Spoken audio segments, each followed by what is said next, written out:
दोस्तों, उत्तर प्रदेश का एक जनपद है। उस जनपद का नाम है आगरा। और आगरा अपने आप में मंडल है। दोस्तों, आगरा का एक लड़का होता है, उसका नाम होता है अजय।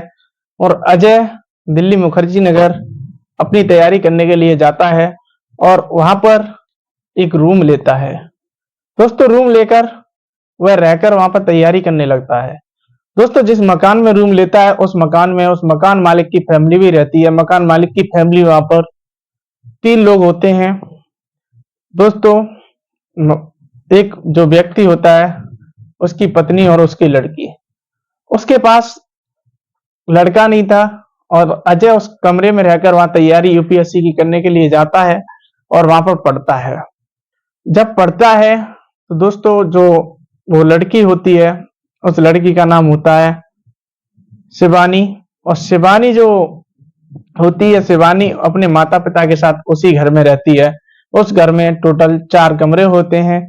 4 कमरों में एक कमरा अजय के पास होता है, एक कमरे में वो स्वयं रहते हैं और एक कमरा जो होता है उसमें उनके जो भी रिश्तेदार आते हैं उन्हें आने जाने का रूम दोस्तों वो होता है। उसी में रिश्तेदार आते हैं, ठहरते हैं, रुकते हैं। और जो एक कमरा होता है दोस्तों, उस कमरे में 2 लड़कियां रहती हैं, वो भी रेंट पर रहती हैं। दोस्तों नमस्कार, आदाब, सत श्री अकाल। मैं पंकज कुमार, चर्चा विद पंकज पर हाजिर हूँ आज एक ऐसी कहानी के साथ। दोस्तों, आप सुनेंगे और सुनकर चौंक जाएंगे और सोचने के लिए मजबूर हो जाएंगे। दोस्तों, एक आगरा का लड़का अजय और दिल्ली मुखर्जी नगर तैयारी के लिए जाता है। उसके बाद जिस मकान में उसे कमरा मिलता है, उस मकान में मकान मालिक के अलावा 2 लड़कियां रहती हैं। एक का नाम होता है कृतिका और एक का नाम होता है पल्लवी। दोस्तों, कृतिका पल्लवी उसी के सामने वाले रूम में रहती हैं। वो भी यूपीएससी की छात्रा होती हैं। जब दोनों तैयारी के लिए जाते हैं तो जब अजय वहां पर रहता है तो लगभग 1 से 2 माह बाद उन दोनों से उनकी आपस में डिसाइड करने के लिए बुक्स कौन सी एक दिन बैठ जाते हैं कि आप किन सी कोचिंग से तैयारी कर रहे हो, कौन सी बुक्स हैं आपके पास। दोस्तों, जब दोनों के बीच में जो पल्लवी होती है उसका और जो अजय, दोनों के जो संबंध होते हैं वो धीमे धीमे मधुर होने लगते हैं। जब संबंध मधुर होने लगते हैं तो दोस्तों, जो अजय नाम का लड़का था वह पल्लवी से एक दिन कहता है कि मैं फर्स्ट अटेम्प्ट दे चुका हूँ, मेरा सिलेक्शन नहीं हुआ है। अब जो मेरी पढ़ाई है, मुझे आप नहीं लगता कि मेरा सिलेक्शन हो जाएगा, क्योंकि मैं पढ़ने में इतना अच्छा नहीं हूँ और यूपीएससी का जो पेपर है वास्तविक अपने आप में टफेस्ट पेपर है और बहुत हार्ड पेपर आता है। और दसियों लाख परीक्षार्थी परीक्षा देते हैं, उसमें से 400 से 500 परीक्षार्थी सेलेक्ट किए जाते हैं और इंटरव्यू तक पहुंचकर उनका फाइनल सिलेक्शन हो पाता है। तो पल्लवी कहती है उससे, अजय से, कि हार इतनी जल्दी नहीं मानना चाहिए। मगर जो अजय का परिवार होता है वो भी बोल देता है कि लगभग उसे 3 वर्ष तैयारी करते हुए हो जाती है। इतनी आर्थिक स्थिति परिवार की अच्छी नहीं होती है, तो वो परिवार कहता है कि अजय, तेरा पता नहीं चल रहा क्या हो रहा है। दोस्तों, परिवार ने अजय से ये नहीं बोला था कि यूपीएससी की ही तैयारी कर, मगर उसका जो सपना था उसका यूपीएससी की ही तैयारी करना था। उसके बाद में एक आईएएस अधिकारी बनना था। मगर जब परिवार की जो आर्थिक स्थिति है उसमें डगमगा लगती है, क्योंकि अजय के परिवार में भी, अजय अपने बाप का इकलौता लड़का था, उसकी 4 बहन शादी के लिए थी। तो दोस्तों, उसकी आर्थिक स्थिति अपने आप में डगमगा जाती है। तो अजय को वो घर बुला लेते हैं। दोस्तों, जब अजय घर आ जाता है तो जो उसकी फ्रेंड पल्लवी होती है उसे पता लगता है और कॉलिंग के माध्यम उनसे बातचीत होती है। तो पल्लवी कहती है, क्यों ना आप दोबारा वापस दिल्ली मुखर्जी नगर आ जाएं। मगर अजय जो सारी स्थिति होता है पहले नहीं बताता है और पल्लवी उसे आने के लिए बार बार बोलती है। तो दोस्तों, एक दिन वो आर्थिक स्थिति के बारे में अपनी सारी हकीकत पल्लवी को बता देता है।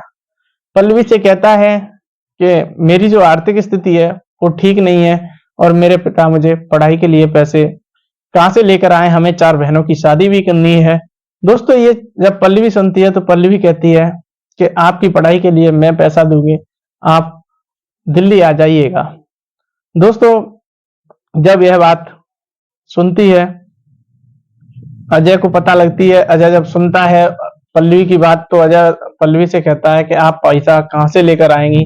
तो दोस्तों जब ये बात अजय को पता लगता है और अजय के परिवारीजनों को पता लगता है तो उनके पैरों तले जमीन खिसक जाती है कि एक लड़की इसे पढ़ाने के लिए बुला रही है। तो अजय कहता है कि नहीं, एक मित्र है मेरा।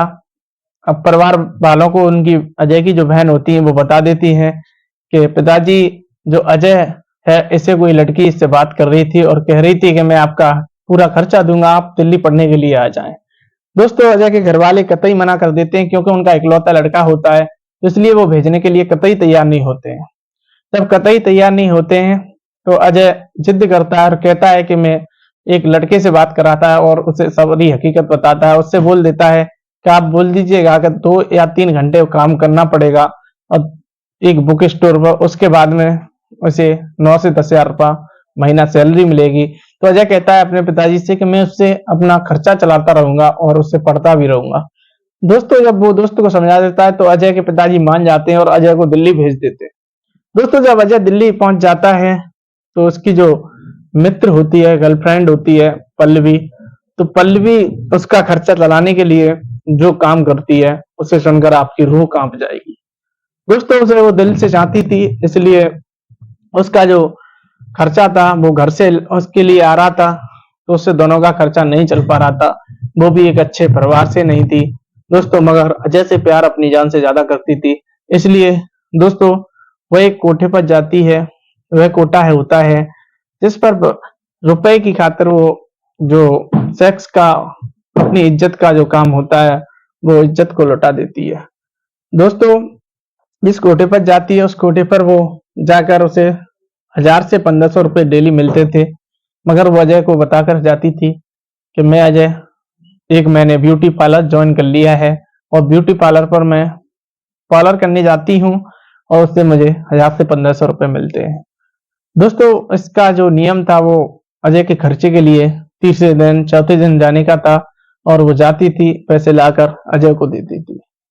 दोस्तों जब अजय को देती थी तो एक दिन जो अजय था सोचता है कि ये पैसा कहाँ से लेके आती है और ब्यूटी पार्लर के बारे में पूछने बैठ जाता है। उसकी जिद थी कि इससे मैं ब्यूटी पार्लर के बारे में पूछूं कि वो ब्यूटी पार्लर कहाँ है, कभी मैं भी आ सकता हूँ या नहीं आ सकता हूँ। तो जो वो कतई मना कर देती है, वो कहती है कि वहां पर जो पुरुष हैं वो अलाउ नहीं है, सिर्फ फीमेल्स अलाउ हैं, वहां पर केवल स्त्रियां ही अलाउ हैं। दोस्तों जब अजय को बताते हैं तो अजय नहीं मानता। अजय कहता है एक बार तो मुझे घुमा लाइए। तो अजय से कहता है कि जो हमारी सीनियर मैम है, जिसका उसकी जो फाउंडर हैं, संस्थापक हैं, वो कतई बर्दाश्त नहीं करेंगी कि उस ब्यूटी पार्लर के अंदर कोई मेल पुरुष आए।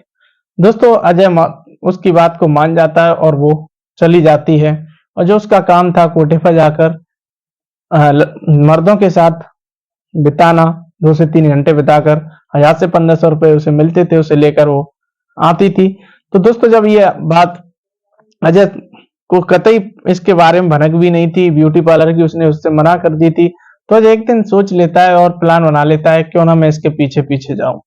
दोस्तों वह उसके पीछे पीछे जाता है। जैसे ही वो निकलती है, निकलने के बाद पीछे पीछे जाता है और पीछे पीछे जब जाता है तो दोस्तों देखता है कि वह ब्यूटी पार्लर नहीं, एक स्थान है जीबी रोड, वहां पर एक कोठा है। उस कोठा पर जाती है और जाकर वह वहां पर ही उसका इंतजार करता रहता है और 2 से 3 घंटा बाद निकलती है।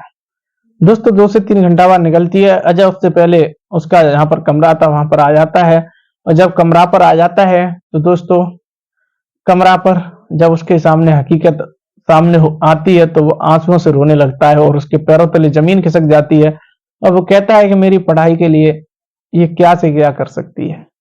दोस्तों जब पूछता है और कहता है कि पल्लवी जो आप करती हो आज मुझे पता लग गया, आप ये भी काम मेरे लिए कर सकती हो।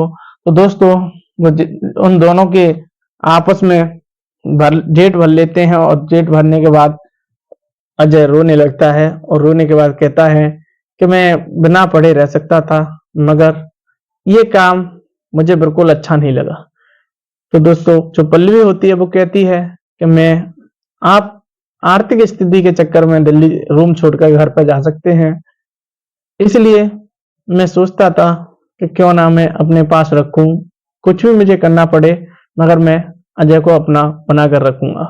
दोस्तों अजय कसम खाता है उसी वक्त तो कहता है कि मैं अब खुद जॉब करूंगा और तुम पढ़ाई करोगी, और जो भी आपने कार्य किए वो एक अशोभनीय है और ये समाज की नजर में गलत है। देह व्यापार दोस्तों ये करना बिल्कुल ही सरासर गलत है, और मुझे ये पता पहले से होता तो मैं दिल्ली नहीं आता। दोस्तों पल्लवी समझाती और समझाने के बाद दोनों रोते हैं। रोने के बाद दोनों ठान लेते हैं कि मैं पढ़ाई करूंगा और या मैं सर्विस करूंगा।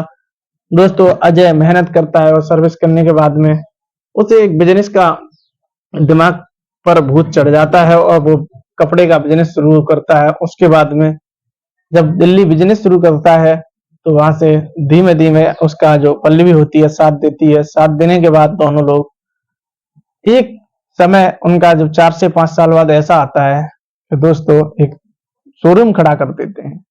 सड़क से शोरूम तक पहुंच जाते हैं। दोस्तों ये जो कहानी है किसी को ठेस पहुंचाना नहीं, किसी का दिल दुखाना नहीं, सिर्फ कहानी का उद्देश्य है आपको सतर्क करना। यदि आपको कहानी